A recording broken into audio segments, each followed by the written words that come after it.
루크레티우스라는 시인이 쓴 사물의 본성에 관하여라는 책을 찾고 그게 중세에서 근대로의 이행을 가져오게 만들었다.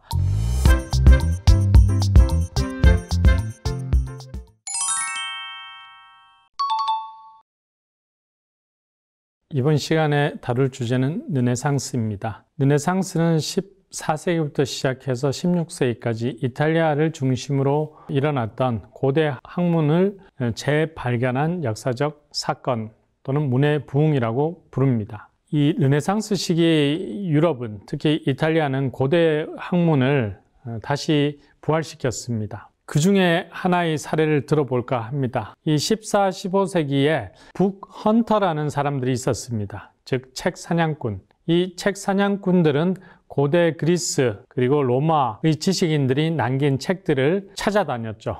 어디에 이런 책들이 남아 있었을까요? 유럽 전역에 흩어져 있던 수도원에 남아 있었습니다. 수도원에서는 이교 학문이라고 공부는 안 했지만 이 고대의 책들을 그냥 필사해서 계속해서 유지 보존을 어느 정도는 했습니다. 그런 측면에서 수도원은 고대의 지식을 중세와 근대로 전해준 일종의 타임캡슐 역할을 했던 것입니다. 15세기 중엽 인문주의자 보조 브라촐리니죠. 이 브라촐리니는 교황의 석이었습니다. 1417년경 교황이 콘스탄치에서 열린 공의회에 참석하는 사건이 있었는데요. 이 브라촐리니는 교황을 따라갔다가 사태를 보니까 이 교황이 폐위될 가능성이 있었습니다. 그래서 교황을 수행하는 이 업무보다는 책을 찾아다녔습니다. 그래서 그때 보조 브라촐리니는 독일의 한 수도원이죠. 수도원에서 고대 로마의 지식인이 쓴, 즉 루크레티우스라는 시인이 쓴 사물의 본성에 관하여라는 책을 찾게 됩니다. 사실 이 책은 1417 근대의 탄생이라는 책을 쓴 현대 역사가가 있습니다. 이 역사가는 스티븐 그린블렛입니다. 하버드 대학 인문학 교수였고요. 물론 이 책은 국내에 번역되어 있습니다. 1417 근대의 탄생. 이 스티븐 그린블렛에 대해서 약간 이야기를 하는 것이 좋을 것 같습니다. 이 인문학 교수는 르네상스 시대와 문화사를 연구를 했습니다. 1417 근대의 탄생뿐만 아니라 최근에 아담과 이브의 모든 것이라는 책이 국내에 또 번역이 되었습니다. 이 책도 재미있는 것 같습니다. 창세기에 나오는 짧은 구절이죠. 아담과 이브가 낙원에서 추방되는 이 과정의 이야기는 굉장히 짧습니다. 이 짧은 이야기가 2000년 이브 죽이기, 즉 이브는 누군가요? 아담을 꼬드겨서 원죄를 짓게 한 책임을 가진 여성이고 남성보다 열등한 존재라는 비난을 2000년 역사 동안 받게 됩니다. 그 시작이 바로 창세기에 나오는 짧은 이야기였다는 것입니다. 다시 돌아가면 스티븐 그린블렛의 책 1417은 15세기 인문주의자 보조 브라촐리니가 독일의 한 수도원에서 고대 로마의 책, 2000년 전의 책을 다시 찾고 그게 중세에서 근대로의 이행을 가져오게 만들었다 라고 스티븐 그린블렛은 이야기하고 있습니다. 자, 이 스티븐 그린블렛의 책에 나오는 3명의 주요 인물에 대해서 한번 살펴볼까요? 시기적으로는 에피쿠루스입니다. 아테네의 철학자고요. 그리고 루크레티우스, 로마의 신이죠. 이 루크레티우스는 에피쿠루스 추종자입니다. 그리고 이 루크레티우스의 책이 1500년 후에 독일의 한 수도원에서 보조 브라촐리니에 의해서 다시 빛을 보게 되었죠. 그리고 피렌체로 와가지고 많은 사람들이 이 책을 돌려보게 됩니다. 그림 지도를 한번 보실까요? 고대의 학문이 유럽 세계로 넘어와서 물론 이슬람 세계로 갔다 온 것도 있고요. 그리고 최종적으로는 중세, 근대 초 유럽을 변화시키는 과정을 보실 수 있습니다. 에피쿠루스, 루크레티우스, 그리고 보조 브라촐리니. 이 보조 브라촐리니에 의해서 다시 이 고대의 생각은 프랑스의 몽테뉴, 그리고 미국으로 건너가 토마스 제퍼슨에게도 영향을 줍니다. 사실 사물의 본성에 관하여라는 이 저서를 저술한 사람은 루크레티우스인데요. 이 루크레티우스는 에피쿠루스를 추종해서 이 책을 썼습니다. 에피쿠루스가 누굴까요? 한국 사회에서는 에피쿠루스가 잘못 알려진 대표적인 그리스 철학자입니다. 그래서 우리는 에피쿠로스 하면 뭐를 생각하나요? 쾌락을 이야기한 저자, 즉 쾌락하면 탐욕, 육체적 쾌락 이렇게 생각하기가 쉬운데요. 이 에피쿠로스가 이야기한 쾌락은 전혀 그런 육체적이고 감정적인 쾌락이 아니었다는 것입니다. 고통과 혼란으로부터 마음의 평정, 공포와 고통으로부터의 자유, 무통 이러한 것들이 에피쿠로스가 이야기한 쾌락입니다. 그리고 에피쿠로스는 철학의 기본 목적은 행복하고 평온한 삶을 살아가는 것이다. 자, 그런데 이 에피쿠로스의 생각에는 중세 기독교 교회가 좀 위험하게 생각하는 요소들이 들어 있었습니다. 신에 대한 두려움, 신을 숭배하는 전통을 깨트렸죠. 신은 인간을 벌 주거나 보상하지 않는다. 인간에게 별 관심 없다. 또 우주는 무한하고 영원하다. 세계의 영원성이죠. 그리고 원자론을 지지했습니다. 세상의 모든 현상들은 궁극적으로 빈 공간을 움직이는 원자들의 움직임과 상호작용으로부터 나온다. 이게 무슨 소리일까요? 굉장히 복잡한 이론인 것 같지만 어쨌든 이 원자론은 기독교의 교리에 굉장히 파괴적인 불손한 생각일 수 있었던 것입니다. 그래서 아마 에피쿠로스에 대한 중세 교회의 평가는 굉장히 부정적이고 때론 상당히 왜곡했다라는 것이 최근의 역사적 평가입니다. 자, 그러면 에피쿠로스가 이야기한 쾌락에 대해서 한번 다시 살펴볼까요? 이 쾌락이 왜 오해의 소지였을까요? 에피쿠로스의 정원에 새겨진 문구에는 이런 말이 나옵니다. 이곳에서는 쾌락이야말로 최고의 선이다. 어떻게 보면 쾌락이 최고의 선이다. 이렇게 이야기는 했습니다. 자, 그런데 구체적으로 에피쿠로스가 말하는 쾌락, 이런 것입니다.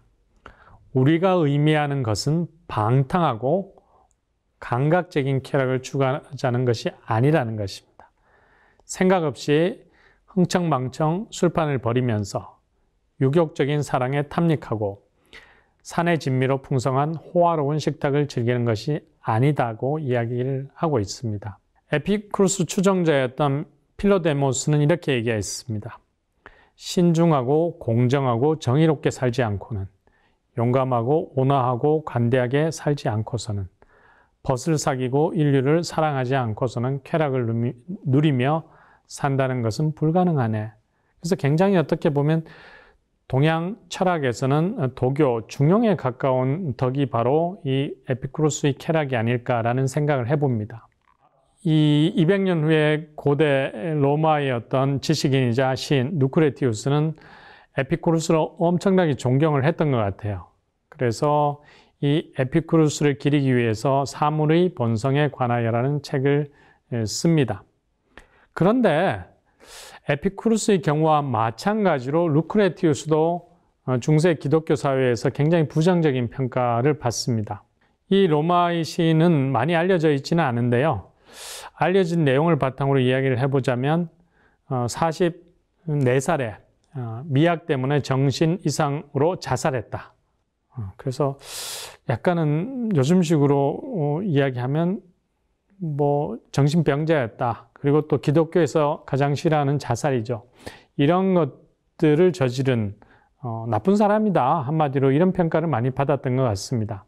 자, 그런데 역사가들이 이 사물의 본성에 관하여를 분석을 했더니만 이렇게 정신 이상자가 쓸 수 있는 책이 아니다. 정말 명확하고 명쾌한 맑은 정신에서 쓴 아주 훌륭한 작품이다 라는 겁니다. 왜 썼을까요? 기본적으로는 에피쿠로스를 추종하면서 썼습니다. 그래서 공화정 말기에 혼란한 세상을 사는 당대 로마인들에게 불안을 제거하고 마음의 평화를 주기 위해서 쓴 게 바로 사물의 본성에 관하여입니다. 구체적인 내용들은 미, 우주의 창조, 신을 만들고 복종하려고 하는 인간적 필요성, 원자론, 사후세계 이런 것들이 잘 나와 있습니다.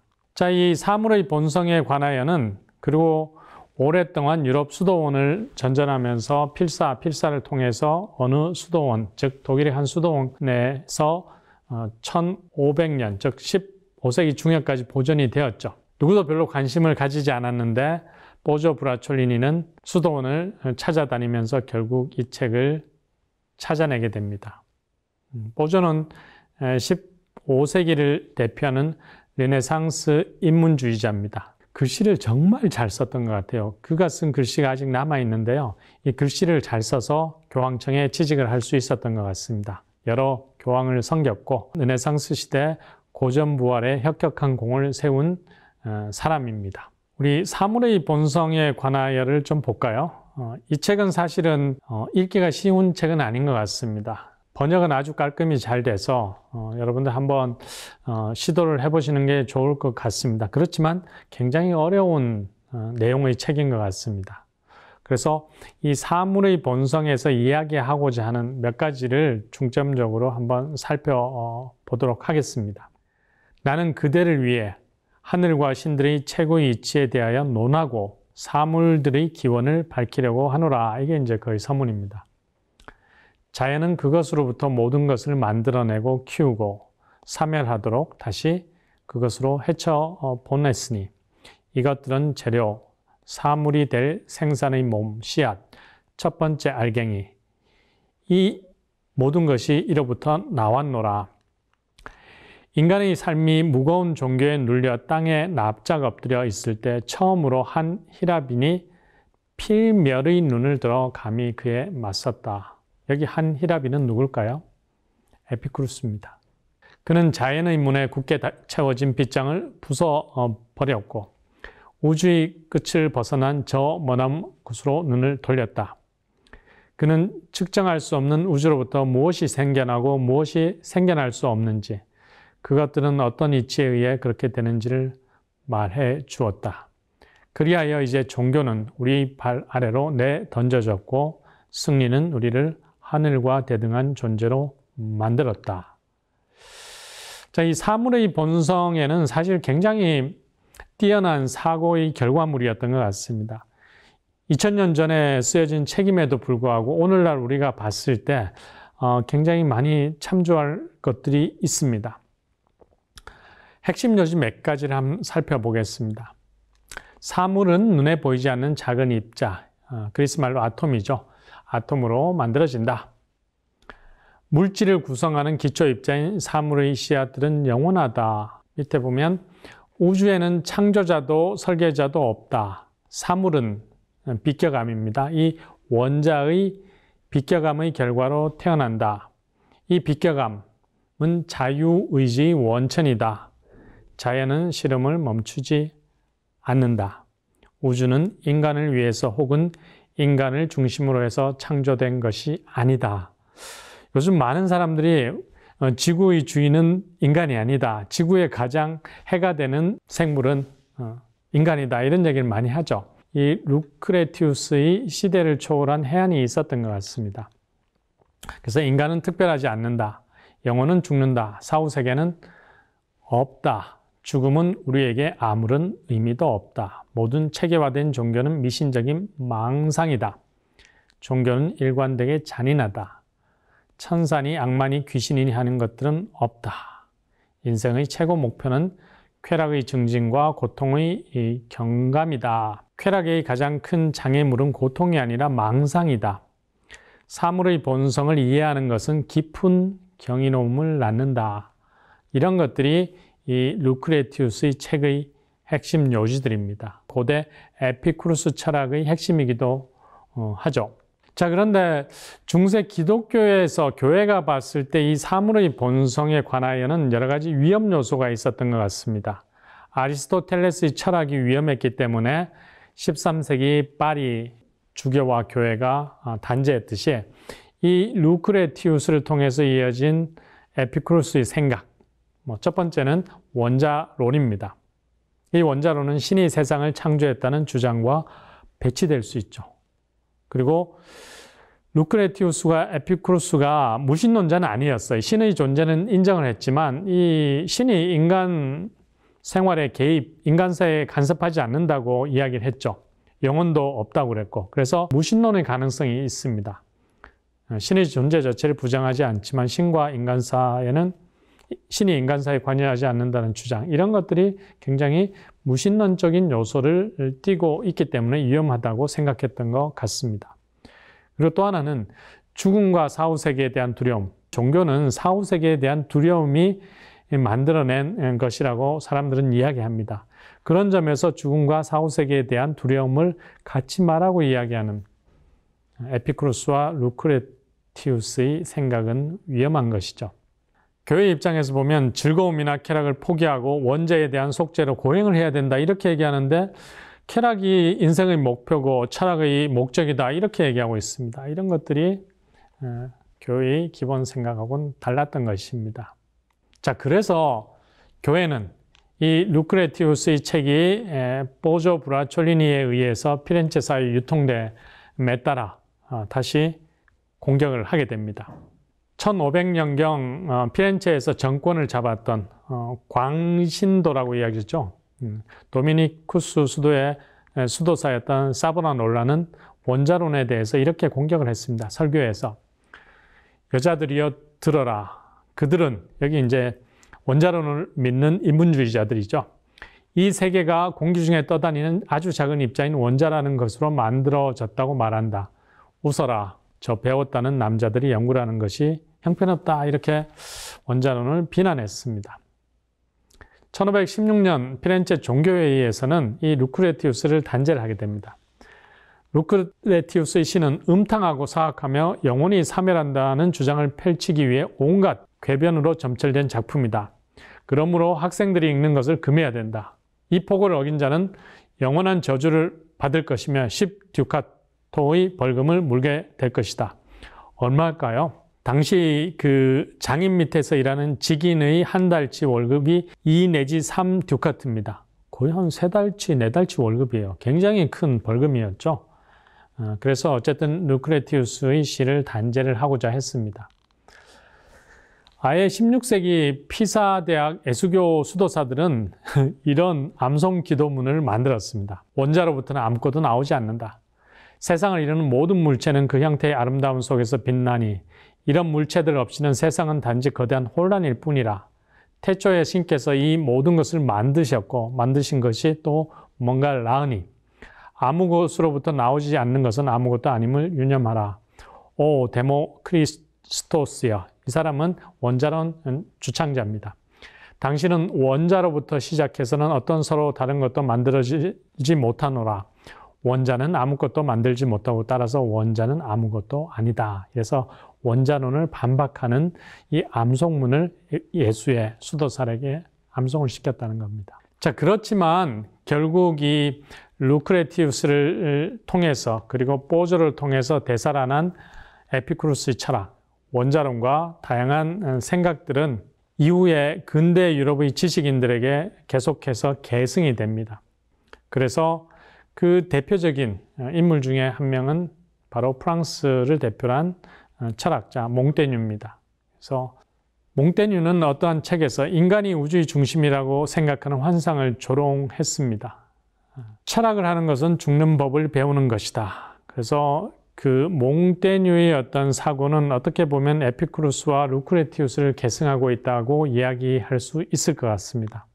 또 이 고대 그리스 철학은 결국에는 미국으로 건너가 토마스 제퍼슨에게도 계승이 되었던 것 같습니다. 그래서 이 미국의 독립선언서에 그 시대를 초월한 이상한 것들이 이상하다는 표현은 어폐가 있지만 어쨌든 왜 이 당시에 이런 문구가 들어갔을까? 너무 앞서가 있다. 이런 어떤 문구가 있습니다. 한번 볼까요? 즉 모든 사람은 평등하게 태어났고 창조주는 몇 개의 양도할 수 없는 권리를 부여했으며 그 권리 중에는 생명, 자유, 행복 추구가 있다는 겁니다.